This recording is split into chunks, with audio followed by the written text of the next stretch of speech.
कि सर्वविदित है कि केंद्र व यूपी सहित अन्य राज्यों की भी सरकारें अपनी आर्थिक नीति, बजट व अर्थव्यवस्था आदि को लेकर जो बड़े बड़े दावे कर रही हैं, वे ज्यादातर हवाई न होकर काश जमीनी हकीकत में सही और वास्तविक होते तो वाकई भाजपा द्वारा अच्छे दिन लाने के इनके सुनहरे सुहावने व लुभावने वायदे की थोड़ी अच्छी बात होती।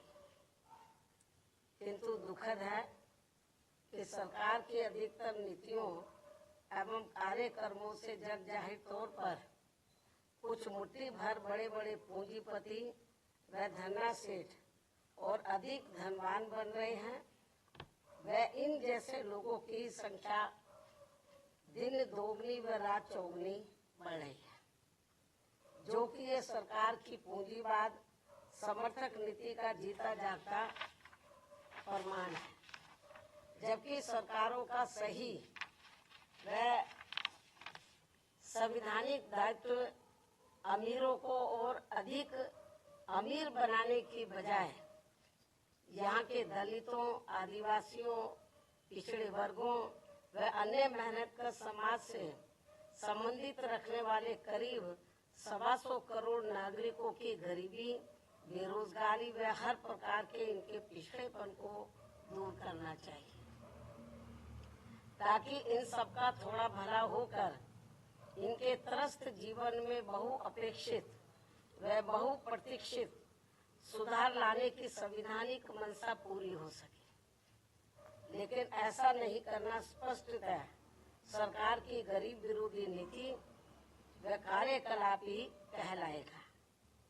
और यूपी व देश के ऐसे बिगड़े हालात को लेकर हमारी चिंता स्वाभाविक तौर पर इसलिए है क्योंकि अम्बेडकरवादी सोच व चिंतन वाली पार्टी बीएसपी इन्हीं वर्गों के शोषित पीड़ित करोड़ों लोगों को अपने पैरों पर खड़ा करने के लिए अस्तित्व में आई है।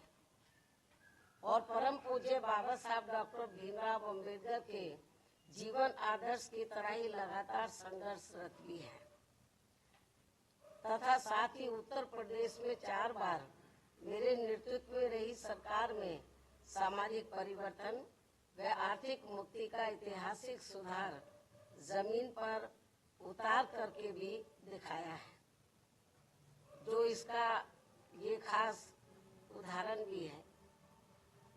इसके अलावा वैसे तो यूपी सरकार, यूपी को वर्तमान में जो चल रही है यूपी सरकार, यूपी को देश का ग्रोथ इंजन होने का दावा करते हुए नहीं थकती है, किंतु आबादी के हिसाब से देश के सबसे बड़े राज्य होने के बावजूद यहाँ के लोगों के जीवन की जो शिक्षा, स्वास्थ्य, सड़क, बिजली, पानी आदि बुनियादी जरूरतों को लेकर जो दुर्दशा है वह किसी से भी छिपी हुई नहीं है। केंद्र की तरह यूपी सरकार के पास भी धन की कमी नहीं है, लेकिन इसका इस्तेमाल यहाँ के गरीब लोगों के हित कल्याण तथा इनके जीवन सुधार में पूरे सही से नहीं होना, ये काफी चिंताजनक बात है। ये कांग्रेसी कृत्य है, ये तो कभी कांग्रेस के जमाने में होता था। ये कांग्रेसी कृत्य है जिस नक्शे कदम पर अब भाजपा सरकारें भी चलती हुई नजर आ रही है। भाजपा व अन्य और जो रीजनल पार्टियों की सरकारें हैं वो भी चलती हुई नजर आ रही है, जो बड़े दुख की बात है। इतना ही नहीं बल्कि कांग्रेस सपा सरकार की तरह ही भाजपा सरकार द्वारा भी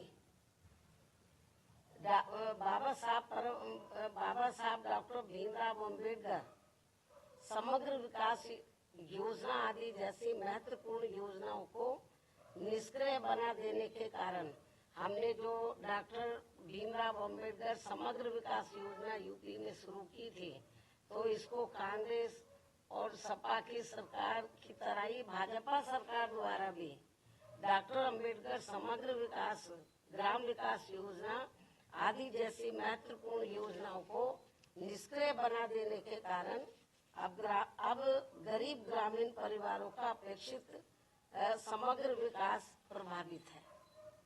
जबकि बीएसपी की सरकार ने इस योजना को भरपूर धन देकर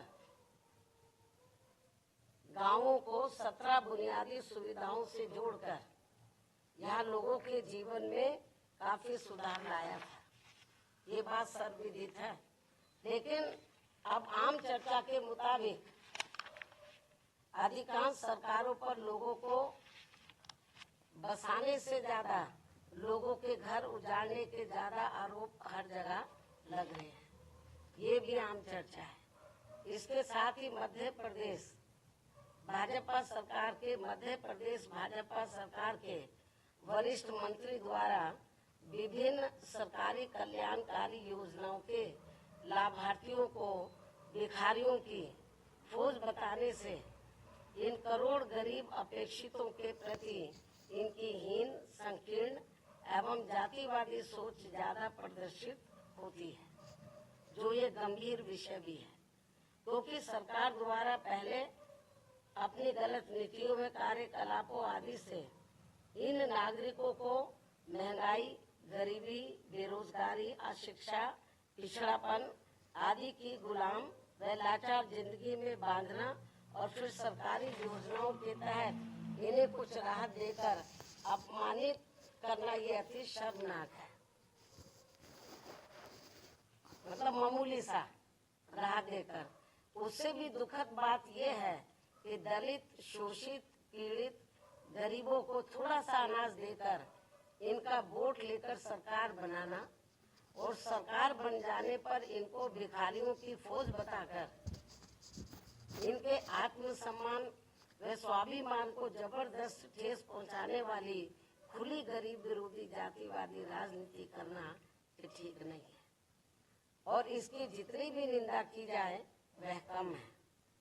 ये विषय हालांकि मीडिया में तो काफी चर्चा में रहा है, लेकिन इसके बावजूद केंद्रीय नेतृत्व ने इसका संज्ञान लेना उचित नहीं समझा, जो ये भी चिंता की बात है।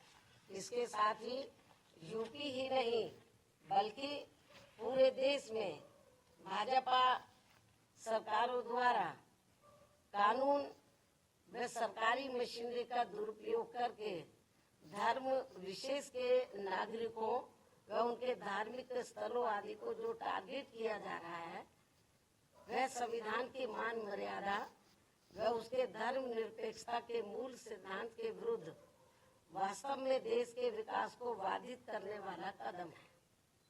और अब मेरा यही कहना है, केंद्र व यूपी सहित सभी राज्य सरकारों को अपनी संकीर्ण, द्वेषपूर्ण, जातिवादी, सांप्रदायिकता आदि के कृत्यों से जरूर बचना चाहिए, क्योंकि इससे देश के करोड़ों गरीबों, मजदूरों, शोषितों, पीड़ितों, दलितों, आदिवासियों, पिछड़ों व अन्य मेहनतकश नागरिकों का हित व कल्याण नहीं हो पा रहा है, और जिससे वास्तव में देश हित भी प्रभावित हो रहा है।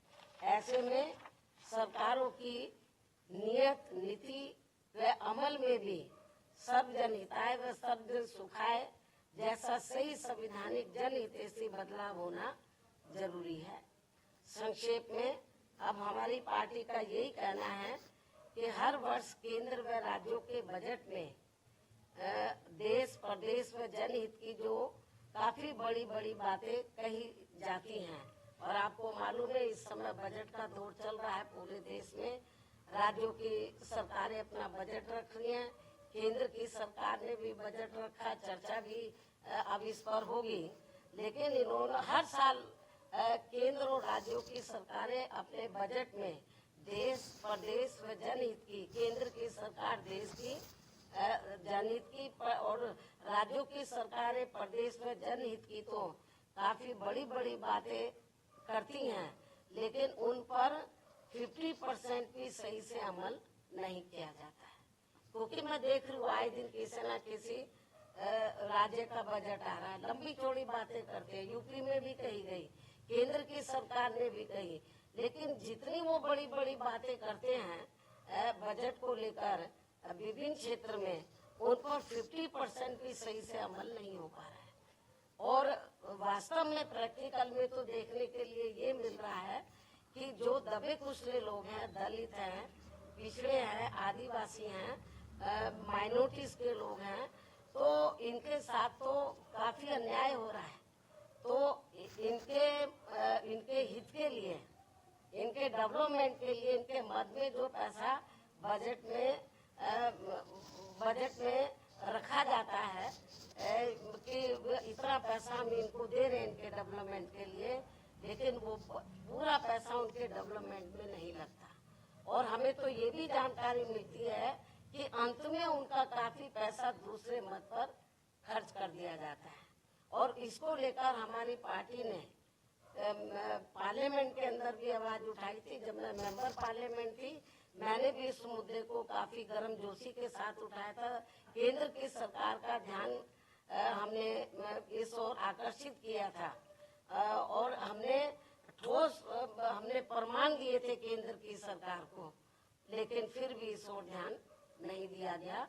तो इनके लिए, इनका वोट हासिल करने के लिए जो वीकर सेक्शन के लोग हैं, जो गरीब लोग हैं, अन्य मेहनत कश लोग हैं, इनके डेवलपमेंट के लिए बातें तो बड़ी बड़ी कही जाती है बजट में। इस बार भी काफी लंबी चौड़ी बातें कही हैं, लेकिन वो पैसा भी पूरा इन पर खर्च नहीं होता है।